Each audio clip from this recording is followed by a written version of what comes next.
کوٹ ادو کی تاریخ کا سب سے بڑا فراڈ ایم پی اظہر چانڈے کی 2 ارب 8 کروڑ کی کرپشن، ہزاروں سرکاری ایکڑ اراضی اپنے بیٹے اور دیگر رشتہ داروں کا نام کروا کر اربوں روپے میں فروخت کر دی۔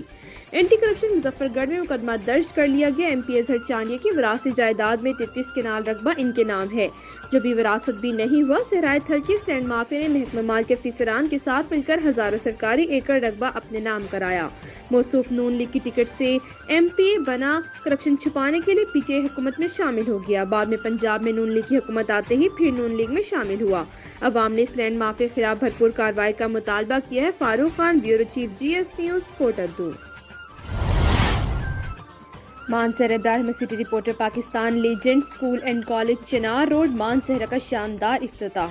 مہمان خصوصی پرنسپل گورنمنٹ کالج ایبٹ آباد ممتاز حیدر صاحب، ایم ڈی سید مصدق شاہ بخاری، سرپرست اعلیٰ سید مزمل شاہ، رجب علی آزاد، سید شبیر حسین شاہ موجود ہیں۔ اس موقع پر خطیب السادات علامہ پیر سید عظمت حسین شاہ ترمذی، مرکزی جوائنٹ سیکرٹری مشائخ اتحاد کونسل پاکستان نے خصوصی دعا فرما کر افتتاح کیا اور دیگر ماہرین تعلیم نے بڑی تعداد میں شرکت کے اپنے خیالات کا اظہار فرمایا۔ آخر میں میڈیا سے گفتگو کرتے ہوئے علامہ پیر سید عظمت شاہ ترمذی نے بہترین پروگرام کرنے پر سید مصدق شاہ بخاری اور ان کی پوری ٹیم کو مبارکباد دی اور مکمل تعاون کرنے کی یقین دہانی کروائی اور تمام اہل محبت کو یہ پیغام دیا کہ اگر اپنے بچوں کا صحیح مستقبل بنانا چاہتے ہو تو کل سے ہی بچوں کا اسکول میں داخلہ کروائیں۔ پاک افغان سرحد پر واقع ارندو ماضی میں تجارت کا بہت بڑا مرکز ہوا کرتا تھا، مگر افغانستان کی سرحد بند ہونے کی وجہ سے یہاں کی تجارت پر نہایت برا اثر پڑا ہے۔ ماہرین کا کہنا ہے اگر یہ سرحد کھول کر یہاں ڈرائی پورٹ یعنی خشک گودی بنائی جائے تو اس تجارتی مرکز کی وجہ سے پورے ملک کی معیشت پر اچھے اثرات پڑ سکتے ہیں۔ اس پسماندہ علاقے سے بھی غربت کا خاتمہ ہو سکتا ہے۔ تفصیل گل حماد فاروقی کی اس رپورٹ میں۔ بسم اللہ الرحمن الرحیم، السلام علیکم ناظرین، آپ کا میزبان گل حماد فاروقی آپ کی خدمت میں حاضر ہے۔ ناظرین، اس وقت میں پاک افغان بارڈر کا سرحد جو آخری علاقہ ہے ارندو، جہاں سے پاکستان ختم ہوتا ہے افغانستان شروع ہوتا ہے، میں یہاں پہ کھڑا ہوں۔ یہاں پہ ارندو کا میں نے وزٹ کیا۔ یہ اگرچہ جنگلاتی علاقہ ہے مگر پھر بھی چونکہ موسم مطلب ہے کہ سرد ہے تو ٹھنڈ پڑتی ہے۔ یہاں سے لوگوں سے ہم نے بات چیت کر لی تو لوگوں کا کہنا ہے کہ جتنے بھی لوور چترال اپر چترال کو عمارتی لکڑی ہے یہاں سے جاتی ہے، خاص کر سوختنی لکڑی جو جلانے کی لکڑی ہے، جس کو یہ لوگ اپنی زبان میں شاہ بلوت کہتے ہیں، سیڑے اس کو پشتوں میں کہتے ہیں، اور چترالی زبان میں اس کو بانج دار کہتے ہیں، اوک انگریزی اس کا نام ہے۔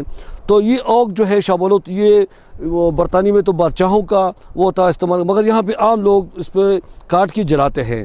یہاں پہ ہم نے کچھ طلبہ سے بات کر لی تو انہوں نے انتہائی مایوسی کا اظہار کرتے ہوئے کہا، اور یہ بیک گراؤنڈ میں اگر میرا کیمرہ مین دکھا سکے تو یہاں پہ ایک سکول نظر آتے ہیں جو بالکل انتہائی خوبصورت اور سوفسٹیکیٹڈ قسم کا عمارت بنا ہوا ہے۔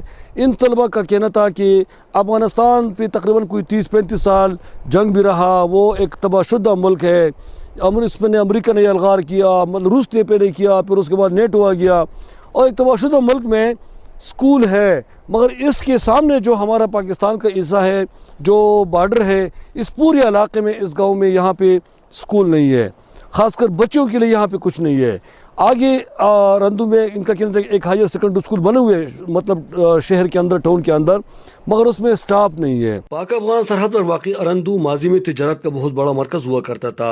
ارندو میں سرحد کے اس پر ڈوکلام مارکیٹ غیر ملکی سامان کے لیے بہت مشہور تھا۔ افغانستان کے ساتھ قانونی طور پر تجارت کرنے کے لیے پاکستان کسٹم حکام نے باقاعدہ طور پر یہاں دفتر بھی کھولا تھا۔ پاک افغان تجارت کی وجہ سے ارندو کے ساتھ ساتھ مضافاتی علاقوں کے لوگوں کی معیشت بھی بہت بہتر تھی۔ پھر افغانستان میں حالات خراب ہو گئے، پہلے روس اور بعد میں امریکہ نے حملہ کیا، اس کے بعد طالبان کی حکومت آئی اور افغانستان میں حالات مزید بگڑ گئے۔ ارندو کا یہ سرحد یعنی پاٹک بھی سیل ہوا، جس کے بعد سرحد کے دونوں جانب یہ مارکیٹیں بند ہوئی اور تجارت مان پڑ گیا۔ ارندو 5 ولیج کونسل پر مبنی 25,000 آبادی والی بستی ہے۔ یہ نہایت جنگلاتی علاقہ ہے۔ بتایا جاتا ہے کہ ارندو کی جنگل میں لاکھوں کی تعداد میں عمارتی لکڑی اور ٹنوں کے حساب سے ملبہ پڑا ہے۔ اگر انہیں محفوظ طریقے سے نیچے اتارا جائے تو وہ پورے ملک کے لیے کافی ہوگا۔ یہاں کی سڑکیں انتہائی خراب ہیں اور عوام کو آنے جانے میں انتہائی مشکلات کا سامنا ہے۔ ہم بنیادی طور پر جو انسانیت کے لیے ایک ضروری چیز روڈ ہے اس سے ہم محروم ہیں۔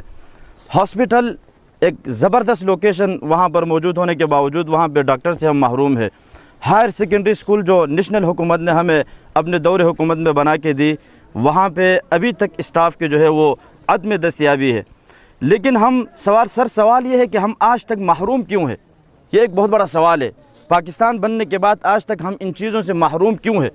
اگر میں کہوں کہ چترال انتظامیہ جتنے بھی ہمارے جو ہے وہ نیشنل اسمبلی کے ممبر گئے یا صوبائی اسمبلی کے ممبر گئے، انہوں نے آج تک ہمارے اس ارندو کی احوزاری وہاں تک نہیں پہنچائے۔